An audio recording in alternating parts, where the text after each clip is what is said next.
আমি কি এই সচিবালয় রক্ষা করার জন্য জীবন দিয়েছি? এই সচিবালয় সচিবদের জন্য কি আমি আহত হয়েছি? ঘুষের জন্য?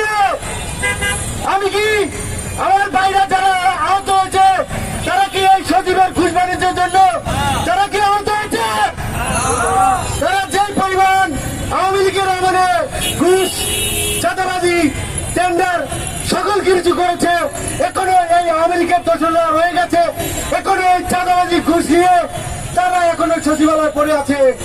আমরা এই সচিবালয় সংস্কার চাই, এই সচিবদেরকে বিতাড়িত করতে চাই, আমরা দ্রুত সংস্কার করতে চাই। বিগত ফ্যাসিস্ট সরকার গত 15 বছর ধরে এই দেশকে শোষণ করার নাম করে বিগত দিনে তারা দেশটাকে দলীয়করণ করেছে। তাই বাংলাদেশের প্রত্যেকটা সেক্টরে, সেটা হোক প্রশাসনিক সেক্টর, সেটা হোক সচিবালয়, প্রত্যেকটা জায়গাতে তারা তুলে ছাত্রলীগের পঞ্চভূতদেরকে এমন ভাবে পুড়ে গেছে যেন আগামী 100 বছর ধরে তাদের প্রজন্মকে চিন্তা করতে না হয়, আওয়ামী লীগকে কোনো চিন্তা করতে না হয়।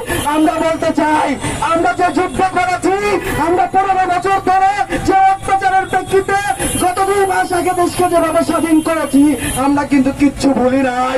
তাই আগামী দিনে ওই ব্রিটিশ সরকারের যে বীজ তারা বুনে গেছিল, তারা যদি মাথা চারা দিতে চায়, ওই মাথাগুলো ভাঙতে আমরা পারবো ইনশাল্লাহ।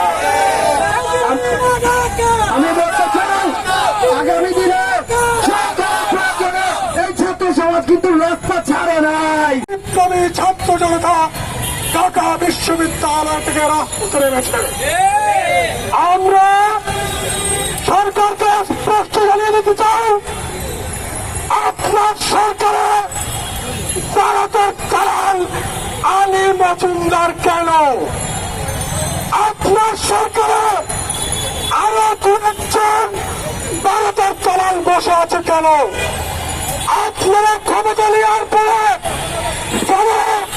আওয়ামী লীগের সচিবদেরকে প্রমোশন দেওয়া হয়েছে, শাস্তি দেওয়া হয় নাই, অপসারণ করা হয় নাই এবং গ্রেপ্তার করা হয় নাই।